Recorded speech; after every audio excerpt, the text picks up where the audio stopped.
সমুদ্র এর গভীরতা কিন্তু অনেক। যদি তুমি সমুদ্রের গভীরে তাকাও তাহলে তুমি সব কিছু আরও ভালো করে বুঝতে পারবে। সমুদ্র তাড়াহুড়া করে না, তবুও তার সব কিছু সম্পূর্ণ হয়। সমুদ্র সত্যি যারা ভালোবাসে তবে সব জায়গায় সৌন্দর্য দেখতে পাবে। সমুদ্রের সব কিছুর মধ্যেই কোনো না কোনো কিছু আশ্চর্যজনক কিছু লুকিয়ে আছে। সমুদ্র হলো প্রকৃতির এক মহান সৃষ্টি। সমুদ্রর সরলতাপূর্ণ এক যৌগিক আশ্রয়। সমুদ্রে যত বেশি সময় অতিবাহিত করবেন তত বেশি করে এর মর্ম বুঝতে পারবেন।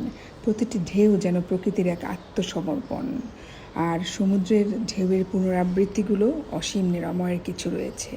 রাতের পর ভোর আসে, শীতের পরে বসন্ত।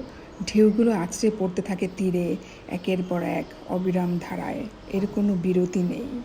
এত অসাধারণ সমুদ্র দেখতে কী যে ভালো লাগে, এবং প্রকৃতির অনির্বচনীয় শোভা মানুষকে যেরকম বুঝতে শেখায়, সমুদ্রের ঢেউগুলো তেমন একটা অকৃত্রিম ভালোবাসা তৈরি করে। সমুদ্রের গান, ঢেউয়ের গর্জন শুধু তারাই শুনতে পায় যারা প্রকৃত রূপে সেটি শুনতে আগ্রহী। সমুদ্রের শুভ্র সাদা ঢেউগুলো তীরে যখন আছড়ে পড়ে, এর বুকে হাঁটতে ভীষণ ভালো লাগে। এক অনির্বচনীয় আনন্দ জাগায় মনে।